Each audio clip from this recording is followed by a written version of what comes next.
How's it going, everybody? It's Wardy here, and oh baby, do we have ourselves a Metropolitan discussion to get into on this Mets off day. Because not only is it May 22nd, a day after the Mets conclude their series finale and win there to salvage their series in Boston by a final score of 5-1. Make sure to check out last night's post-game stream in case you guys haven't. It's available here live on YouTube and wherever you get your audio podcasts there. Just look up WardyNYM and you'll find your guy there, because we broke down the ballgame innings 1 through 9, the greatness that was Brett Beatty this past night, and Tyler McGill tying a season high yet again with 10 punchies there, and not even 5 innings this time.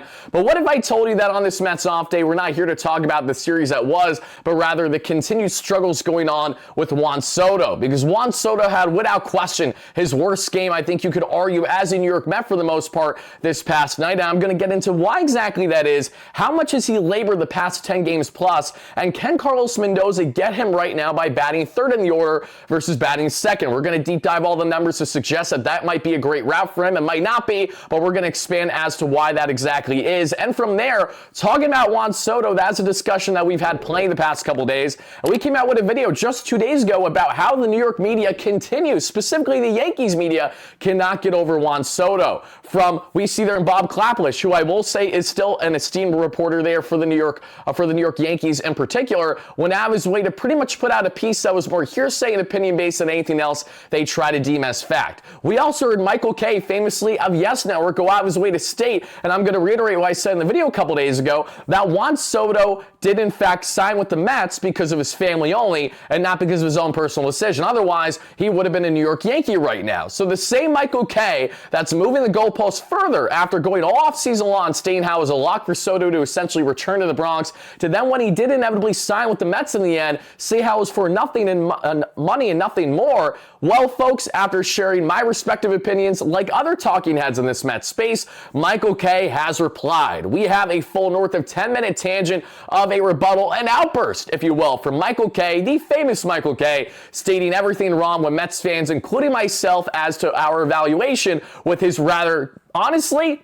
absolutely absurd remarks on the Juan Soto front. A narrative that continues to try to be pushed and peddled from people in the media that absolutely have no impact on Juan Soto, nor are a part of Juan Soto's team and will never be a part of Juan Soto's inner circle ever again in his respective career. So we're going to hear Michael Kay's choice words, and we're going to reply to them. And I'm going to do that with my great friend here that many of you guys know, GiraffeNeckMarc, Mark Luino, as Mark and I have a lot to say on that front. What Michael Kay certainly has to say, not just about us, but about Mets fans in general on the Juan Soto front. So buckle in, get strapped, and get ready for the ride. This is going to be a fun conversation. Thank you guys kindly for smashing a like and subscribe on as you first chime in. Let me know all your initial reactions in the comments down below, especially on the Juan Soto front with his struggles. What do you think is going to be best for him to get him right this season? And what are your thoughts from the opposing fan perspective with Michael Kay's latest remarks that I'm about to relay to each and every one of you? And folks, as always, shout out to our amazing sponsor at SeatGeek that has you covered when it comes to all of your ticketing needs, folks. SeatGeek has over 70,000 active events to choose from, making them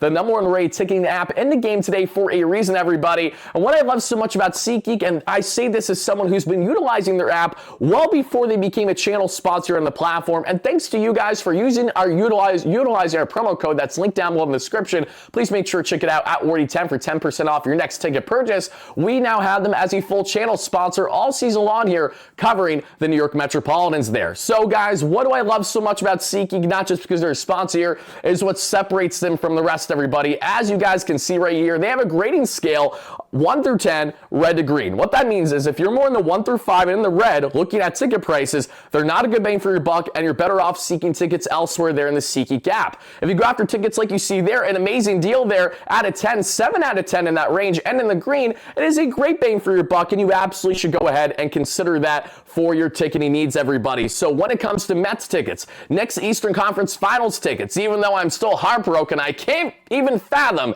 how they dropped that game, but 17-point lead went right around there, 3 minutes left, wasn't enough for my New York Knicks. Not trying to get on a tangent right now, but I'm absolutely flustered by that still. So if you're a Knicks and a Mets fan, grieving like me, know that you're not alone here. But when it comes to whatever you need in the ticketing space, concert show tickets, comedy show tickets, you name it, everybody, SeatGeek has you covered. So again, everybody, if you haven't, make sure to check out our great friends at SeatGeek by utilizing that promo code WARDY10 for 10% off your next ticket purchase purchase, and thank you guys so much in advance for doing exactly that. Now, folks, let's get right into this, and let's start this discussion by breaking down the Juan Soto struggles, because yes, there are Juan Soto struggles going on right now. There's no denying it whatsoever. And let's just start with how Juan Soto fared this past night that we saw, because Juan Soto in the series finale against the Boston Red Sox yet again was underwhelming. I think underwhelming is almost an understatement, and thankfully he salvaged and made up for a little bit in his final at-bat here. But as you guys can see, there is a lot to be desired from Juan Soto. Look at these first two at-bats against Garrett Crochet. He sees 7 pitches pretty much all right down the pipe, and he doesn't take the bat off the shoulder once. Now, initially, naturally, fans are going to say, oh, maybe he just is not reading Garrett Crochet well. And while I understand that to a degree, Garrett Crochet was pretty much giving him everything that was not overly deceptive, and the fact that plenty Mets hitters were able to hit Garrett Crochet well in this matchup, with the exception of Soto, is further telling me that he is just so far from not locked in right now. Juan Soto, for the first time in his career, struck out in back-to-back at-bats where he did not swing the bat once. Then in his third at-bat of this ballgame, he struck out swinging on a slider down and away, and that was Garrett Crochet's final batter that he faced. They had him in there just to face Soto one more time, and Soto, who usually thrives in the lefty-lefty matchup, was not able to do that there against Garrett Crochet. Thankfully, Juan made up for it, as you guys see there a little bit, with a nice, very deep sac fly in which it felt like it would have been a grand slam in certain other ballparks, because it just fell short there on the warning track in the deepest part of the ballpark and center there, helping the Mets get another run there, ultimately winning by a final score of 5-1 this past night. But guys, Juan Soto, what we saw yesterday is the continued notion that he's not only not locked in, but this is all a mental game with him. And this is something that cannot be emphasized enough when we talk about Juan Soto. This is not okay. Juan Soto is struggling solely because of the fact that the guy simply is not happy. It's more so in hand because of him handling the expectation, handling the pressure. And there's a lot that goes on with trying to handle the pressure if you are in Juan Soto's shoes now, because, and I've said this time and time again, but I'll say it once more. I know fans don't necessarily love to hear this, but it's a fact. When Juan Soto goes from having a 2024 season, a walk year, where there is greater incentive than ever to ball out to get your max contract the way that he certainly did, batting with Aaron Judge behind him and having a short porch and right, coloring me shocked that Juan Soto had one of his best, if not his best overall career offensive season there that we've seen. Now he lands with the Mets. First year on a $765 million deal. First year where he's expected to be the guy for a team. Even with Francisco Lindor being the captain, even with the polar bear and Pete Alonso playing great baseball, it does not change the fact that Juan Soto is now dealing with pressure he's never had to deal with respectively in his career. He's never had the pressure on his shoulders of having $100 million gross that he's making between his average salary and his signing bonus just in one season alone. The guy's making an absolute bag. And while we don't want to pity him too much because he's making such a big bag, we don't want to give him too much of a benefit of the doubt for not performing. At the same time, the context is important because it goes in direct hand as to why he's laboring right now. Juan Soto definitely felt it from the Boo Birds in Yankee Stadium. You could tell that got him to a degree. Even with him getting on base 5 or 6 times in that series, it doesn't change the fact that it did bother him to varying degrees for a guy that's never dealt with something before. This is the same Juan Soto, mind you, that left the Washington Nationals when he was traded and has not been booed nearly as hard. This is the same man that was traded from the Padres after basically making it be known that he wasn't going to be able to stay there because he boxed himself out price-wise for them to try to extend him. And San Diego fans are not giving him nearly as much hell as what Yankees did in a one-and-done year. Because again, Yankees fans are sour. They have the high expectation. They expect everyone to kiss their feet. I don't say this for every specific Yankee fan. I'm talking more of the old school heads that think that the 27 rings is still the end-all be-all. And the same thing goes in hand with the media, which is a perfect setup here for Michael Kay in a second, everybody. But just to further reiterate the emphasis is the fact that when you have a fandom that obviously had such a great attachment in 1 year with Juan Soto and never thought for even a second that he was, one, going to leave, or two, go to what is the so-called little brother, if you will. This is the same Juan Soto now, everybody, that is happy to be in Queens. He stated himself there to begin the series against the Red Sox from Yosemite Athletic there in an interview, saying that he's very happy with where he's at right now and replied to, considering the Red Sox this past offseason. But going back to the Yankee aspect and Juan Soto here, regardless of what their reasons are, they obviously are very sour on the notion that Juan Soto is no longer a New York Yankee. And one man who has continued to push this narrative that Juan Soto is not happy to be a Met, that apparently, again, that even people that he knows in the Mets clubhouse are saying that, oh, there are now players that are disgruntled by the fact that Juan Soto gets his own suite, that he gets a special treatment. That is complete nonsense and nothing more than hearsay yet again. And we're going to expand on this greatly just here in a second, everybody. But just because you have industry sources does not necessarily mean that it is factual. There's this thing that we call whisper down the alley, if you will. And from when you start by whispering in one person's ear, then get to the next ear, then get to the next ear, by the time you start with one person and get all the way to the 10th person down the row, there's a great chance that the information might not be the same and might not be factual at all. And folks, Michael Kay has had a lot to say on the Juan Soto front because he knows it's a hot button topic right now. That's what a lot of talking heads will do, including myself. And now, in reply and in rebuttal in a true outburst fashion, in reply to myself and other talking heads and fans in the space that basically said, Michael, you have no clue what you're talking about. There are people that actually have more industry sources within the Mets organization that have completely refuted already what you have said, including the interview that we had from Will Salmon of The Athletic just a couple days ago. But still then, even then, Michael Kay on his high horse, because again, he is the heralded Michael Kay, had the following to say. And buckle up, everybody. This is literally a 6-minute rant outburst by Michael Kay. If you just want to listen to snippets and not the whole thing, just skip past. I will have timestamps for you guys to check it out. But listen up, everybody. Just all I got to say is just listen. Now, one other thing. There are a lot of aggregators out there, content providers, I'll do that in air quotes, that when they disagree with you, they become really, really nasty. And I kind of laugh at it because to me, they're nothing. They're fleas. They really are. They think because they have 8,000 followers on Twitter or 15,000 followers on Twitter that there's some big, tough voice that moves the needle. Now, I'm not even going to give them the benefit of giving their handle, because why should a lion allow a flea to go on his back and move forward? I'm not going to give them any run, but it's a joke is what it is. Questioning, I have, one of these clowns, one of these fleas, one of these moths said, Kay doesn't have anybody in the Met clubhouse that would tell him anything. What an idiot. What? You're an idiot. I've got more people. If a Met, somebody important in the Mets ever spoke to you because you're a Met expert, you probably wet your pants, okay? I've got people in that clubhouse that I've known for years. I've got people in that organization that I've known for years. Don't doubt me, okay? Then there's another one. He calls in here all the time. Bernie from Virginia. That I said yesterday, that stuff for clicks. And what I would say to Bernie from Virginia, okay, is this. What do I need clicks for? Well, I'm 64 years old.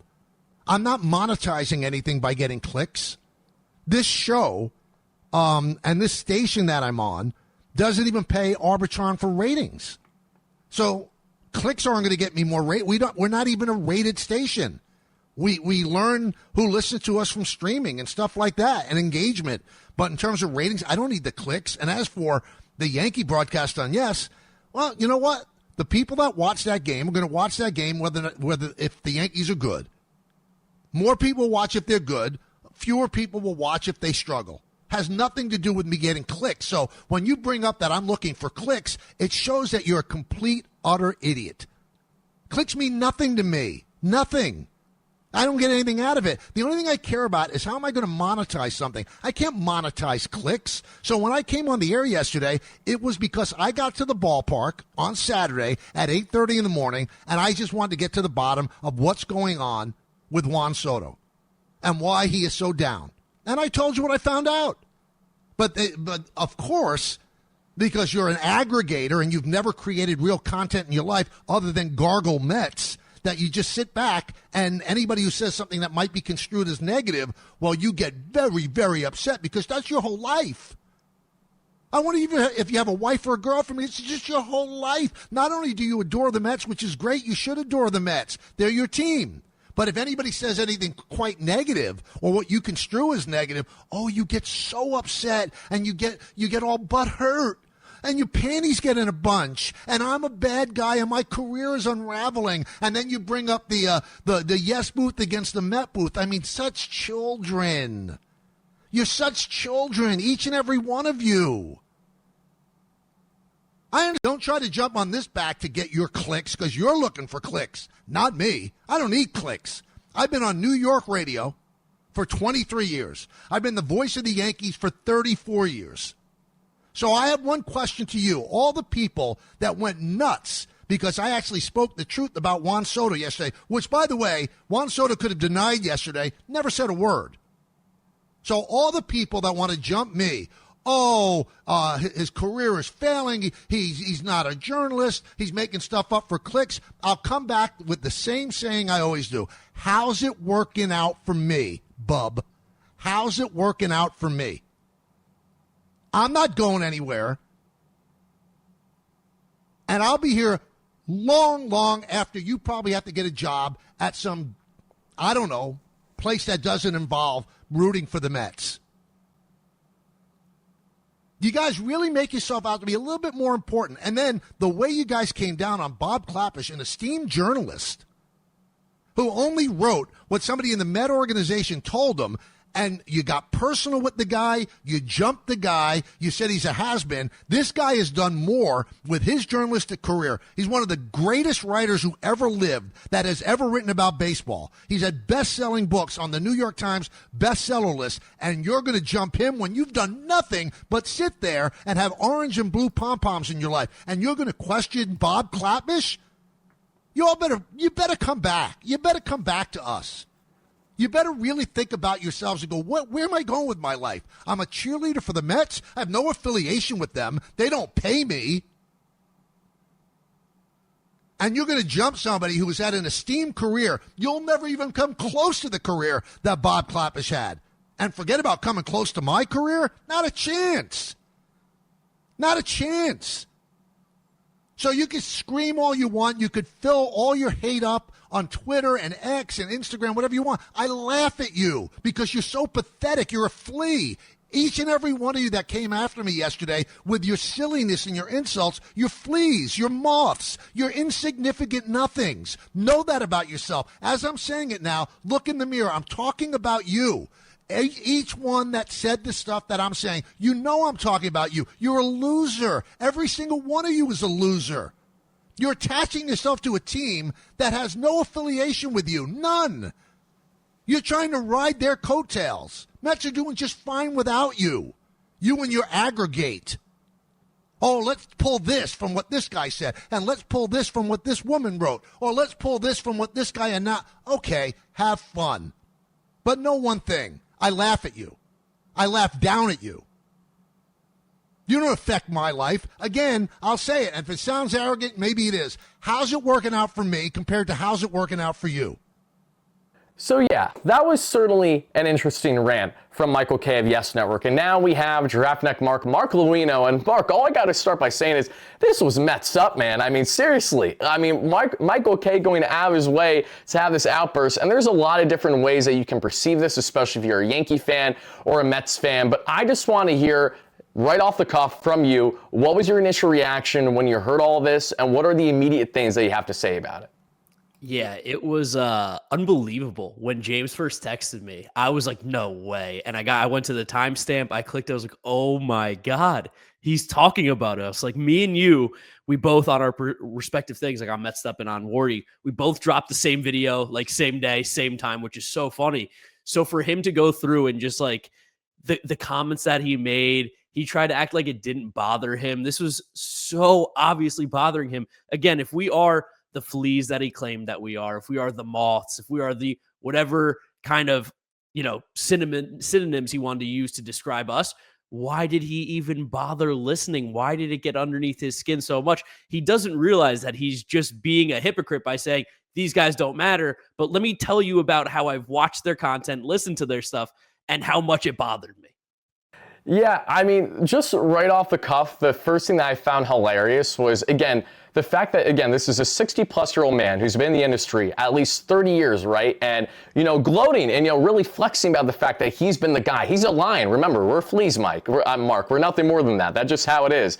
And, my initial reaction that is, if Michael K started in the sports space today, with today's social media, he would be right in the same class as us, either higher, maybe a little lower. there wouldn't be much difference. If he really prioritized and was in the same shoes that we are in, then he would completely understand what it's like to be independent content creators. And then you add in the fact that he was like, if we had any recognition from anyone in the Mets organization, we would basically cream ourselves, like we would go bananas. And I'm sorry, Michael, you didn't do your homework enough, clearly. The guy right here was literally the official Mets podcast for 2 years, and I myself have had plenty of interactions with active players, former players, upcoming prospects as well. Carlos Mendoza knows me on the back of his hand, and that was a surreal moment when he first told me that. I appreciate that, but that doesn't change the fact of how much that we have made headway as independent creators in this space and talking heads. No different than him, where we just share our respective opinions, and that gets to the whole moral of this conversation, because Michael K has the audacity to try to basically belittle fans like us when all he's pushing is a narrative that's nothing more than hearsay. And you want to know what frustrates me even more, Mike? There's so many things out of this I just find hilarious, Mark. But the one thing that really stands out is the fact that you have a specific interview with Will Salmon there that he quoted Juan Soto's first game there in Boston, talking about what it's like if he potentially landed at Fenway. And at the end of that conversation, he went on to say, but that's in the past. I'm very happy with my decision and where I'm at now. But again,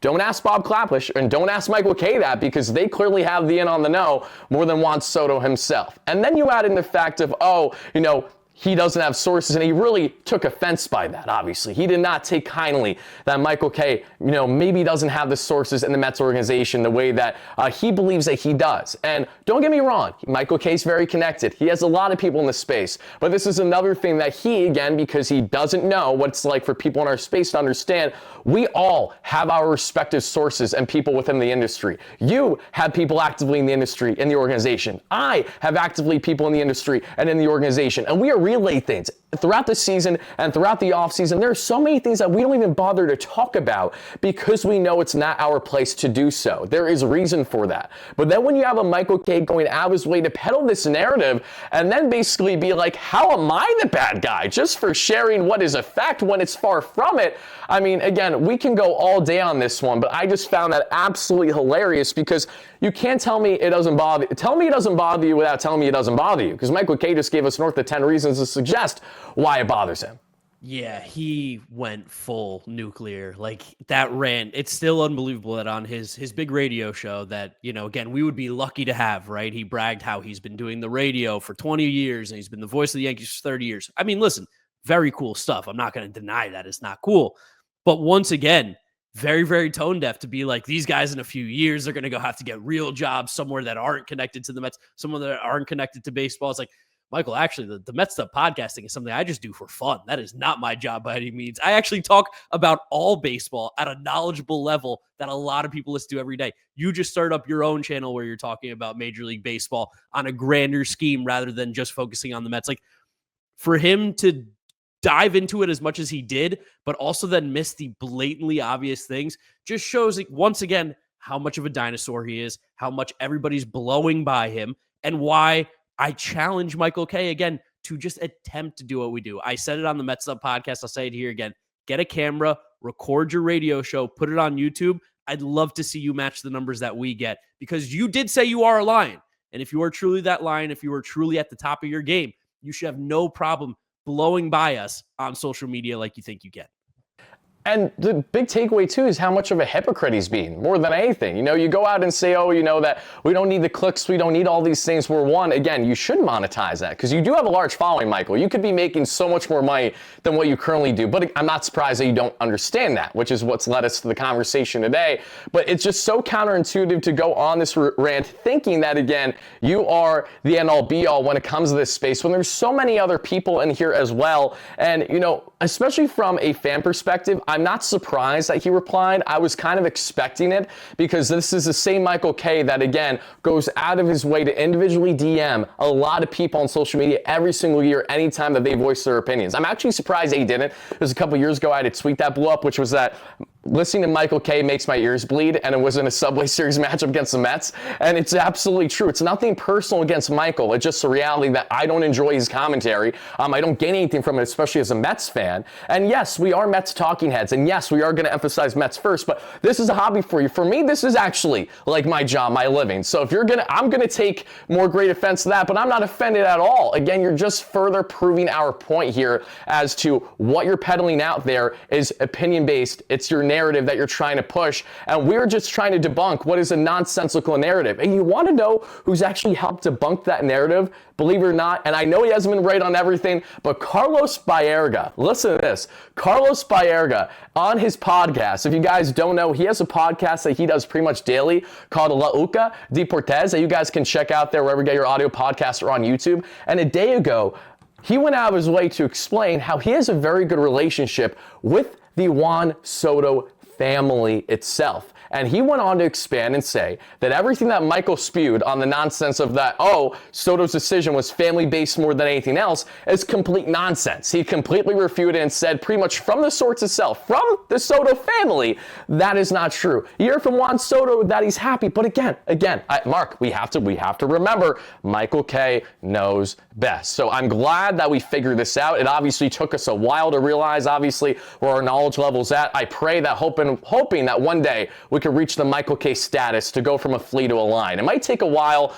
but I do think that we will certainly get there. So Mets fans, I definitely want to know how do you guys feel about all those remarks in the comments down below. Again, we could go on this for an hour plus spiel about it, but I think it goes without saying that the same Michael Kay who gets his, as he famously said, panties in a twist, and I actually love that he said that because that's a very me thing to say. I'm sure you see that too, so there is some relatability there, but this is the same man that's still sour about the fact that he had to do a booth read emphasizing the number one booth in baseball that'll never be him. Again, that lives rent free in his head. He could say whatever he wants. It's a fact. It is a fact. And you could go be positive about it. If I was in his shoes, I would have been, GKR is absolutely fantastic. I'm just grateful to everyone that chimes in and listens to my coverage on a daily basis. It's almost like you're supposed to be humble in this space and not be an absolute schmuck the way that he is, yet here we are.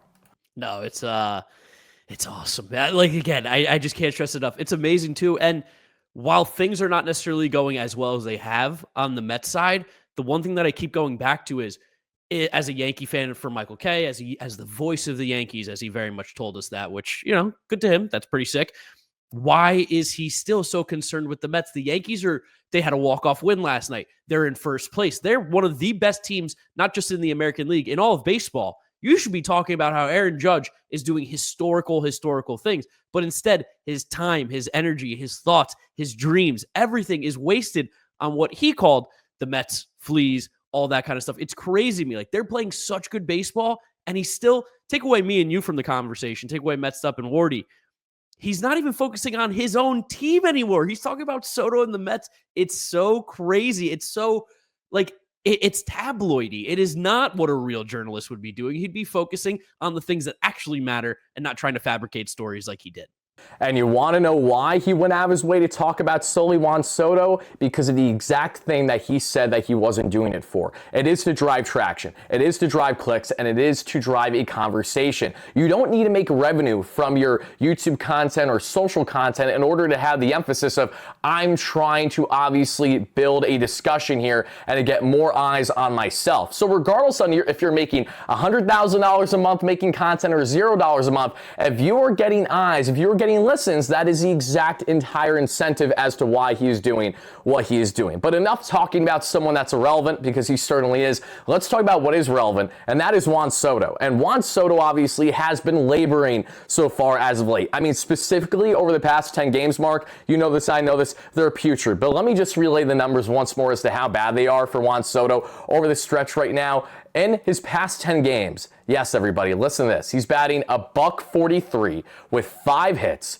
2 RBIs, 3 runs scored in the past 10 games. He doesn't have a multi-hit game at all the past 10 games. If we go back the past 2 weeks of games, so 14 games total, he has just over a 200 average. So yes, there is context in that in the sense that Soto does still get on base a decent amount of times with his walks, but he's not even doing that at nearly the rate that we expect him to be. And every player is going to go through their ebbs and flows at a 162. It doesn't matter if you're paid $100 million or if you're paid $765K. It's all going to be the same in the mental aspect. And what Juan Soto is going through right now is a mental hurdle that he's never went through in his career before. And I can't wrap my head around the fans that don't seem to understand how this is. There are people out there that genuinely believe that just because you're getting paid the big bucks, that you are going to have no mental errors whatsoever, that you can't get frustrated with yourself, that you can't maybe have an emotional reaction to an entire fan base, being as egregious as they were when he was only there for 1 year and dominated. You didn't see Nationals fans doing this when he was the grown talent there. You didn't see Padres fans doing this, but no, because again,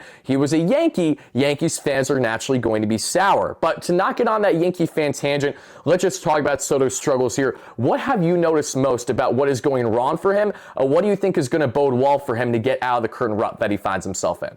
Yeah, the weird thing with Soto right now is that, one, for the first time in his career, I mean, he had it in San Diego a little bit too, but he looks like a human. He's acting like a human. You can see right now that he is pressing. You can see right now that he is overthinking. And the at-bats against the Red Sox on Wednesday night, I think, were the epitome of it. He had 2 at-bats where he basically did not swing the bat a single time. They were horrible, horrible at-bats. They're probably some of the worst at-bats, legitimately, Juan Soto's ever had in his career. Sucks it happened with us. He was going to have the worst at-bat of his career at some point. He's here for the next 15 years, so it's going to happen. But the thing that I see the most with him is just that there seems to be this mental struggle right now in his head, and he's not sure how to get over it. He's not sure how to fix it. There's no one who is more conscious. There's no one who is more aware that his play is not up to his standard than Juan Soto. And I think right now, because of all this nonsense coming out in the news, because of all the noise, this is not what Juan Soto wants to do. Juan Soto wants to play baseball, and sure, you invite this kind of nonsense and noise when you sign a $750 million contract. But for a guy like Soto, who is a baseball player, he wants to play baseball every single day. That's what he's best at doing. That's what he loves doing the most. I think right now, he is just very, very much in his own head about trying to think, I need to do this. I need to do that. I need to hit a home run. I need to get on base. There's a lot of different noise, and maybe it's all coming from himself in that moment. But I think he just kind of needs to take a deep breath. Maybe he needs to go out and have a beer with the boys or something like that. I don't know what it is, but he needs to relax, because when Juan Soto is relaxed, when Juan Soto's got the swag, when he's doing the Soto shuffle, that's when you know he's feeling himself. I know a lot of people have made a big deal about him not Soto shuffling yet. It's because he is still not there. He is not feeling right. He isn't feeling good. And it all comes down to, I feel like, this immense pressure that not only his contract has brought, but I think he is putting on himself, which is something that we've heard Francisco Lindor talk about, something we've heard Carlos Beltran talk about. This happens. Pedro Martinez talked about it as well. He put out a tweet basically telling Juan Soto, it's going to be okay. You're going to be fine. Take it easy. You're a talented player. You'll figure it out. I have no worries about Juan Soto moving forward this season. I have no worries about him as a Met for the future. But right now, he is having a struggle. He is struggling. There's no doubt about it. I think he'd be the first person to tell you. And I think the only way for him to get out of it is, honestly, he's got to start playing like it's wiffle ball again. Have fun with the game. Enjoy it. Stop worrying about all the nonsense outside of the game and just focus on what you can do inside of it. And this is also the first time in Juan Soto's career that he's ever dealt with significant New York media pressure, because he was nails from start to finish last season. And there were valid reasons as to why that is, especially in a walk year. Average players usually a lot of the times have above average years in their walk year as is. So then you put Juan Soto in that fold, who already turned down a $400+ million extension. Buddy was getting his bag. He was going to ball out with the short porch, ball out with Judge behind him, and on a really good Yankee team last year that got all the way to the dance. But of course, it wasn't for lack of effort on his end as to why they fell short. It was more so on their captain and Aaron Judge, but that's a discussion for another day. So Juan Soto is one of these guys that we know the mental aspect is certainly getting to him. And the big question now lies, are the Mets going to be able to get him out of this rut to the point that this becomes greater than, say, a 2021 Francisco Lindor season, where Lindor was naturally underwhelming really until the summer kind of happened around midsummer, and then he went down with the oblique injury, and it didn't get too much better from there. Then we saw Carlos Beltran's first year in Queens before that, right? And the fan outcry and reaction was very similar in the sense of not living up to that initial expectation. And in order for Juan Soto to make sure that this does not become a slippery slope something greater than, say,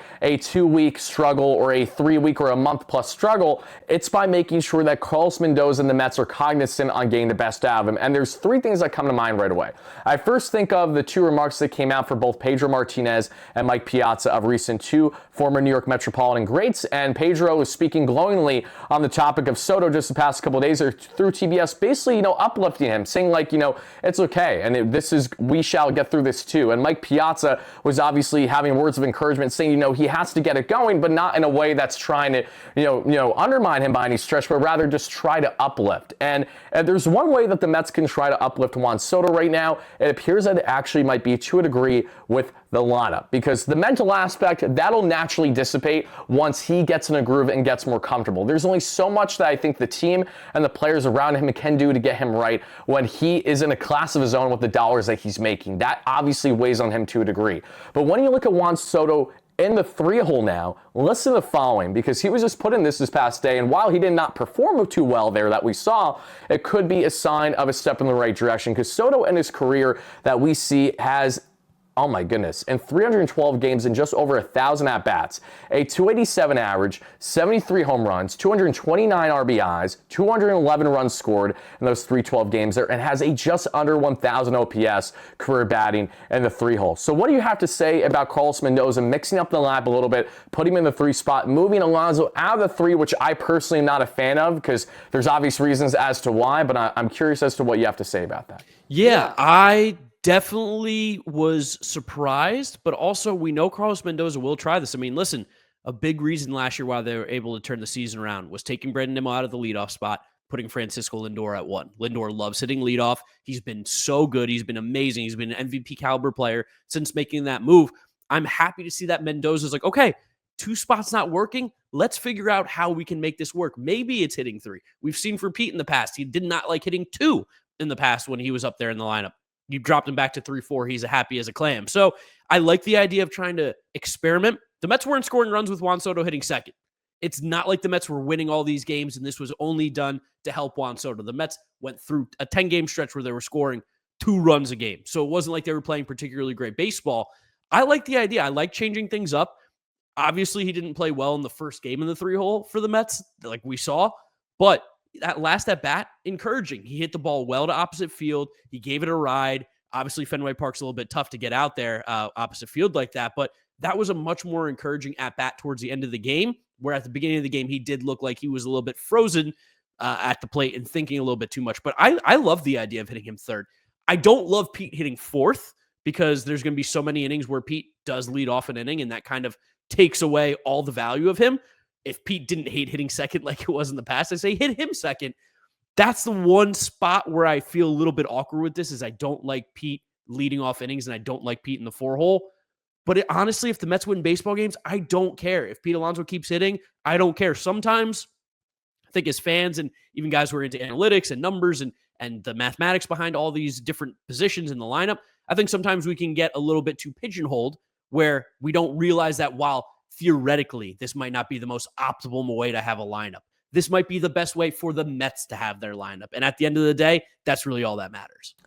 Yeah, I have to give credit where credit's due, because I feel like more often than not, when I have critiqued at times Carlos Mendoza's lineup decisions, specifically this season, I've eaten my words, and I'm really happy to say that, because as a fan, that's the entire point. We'd love to have our opinions, our reactions, and we're fine to be proven wrong if it leads to success. That's the brilliant thing. No one is here as a normal, rational Mets fan that's going to be upset about the boys playing well, doing things different than what you thought that they should be doing. Any single time that Juan Soto is now coming out of the 3-hole, and if he balls out, I'm like, keep him there. If it ain't broke, why fix it? And here's the thing with the Mets offense, even with the success that they had their first 2.5, 3 weeks of the season, it was still broken to a degree. They were top heavy, and that 1 through 3 was fantastic to begin, with the exception of Soto not really getting in a groove yet, but Alonso was playing like a man possessed. Lindor was off to a great start, best start to a season Lindor's had in a Mets uniform to this point.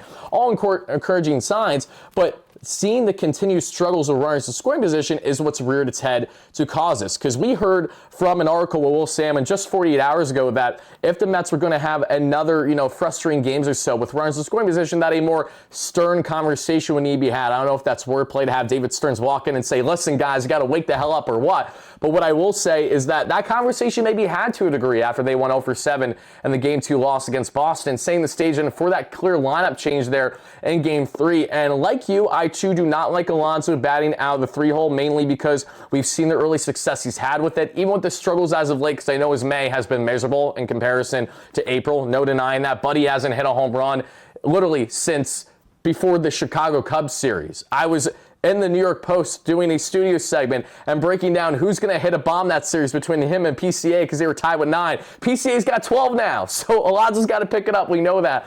But Alonso, I want that guaranteed first inning at bat. I'm curious if he maybe does become a more suitable 2-hole option as the year goes on. The great sacrifice, though, is by having Alonso in the 2-hole, there will be potentially more opportunities where maybe he doesn't have as many guys in front of him, which is counterintuitive to what his role is supposed to be with this team.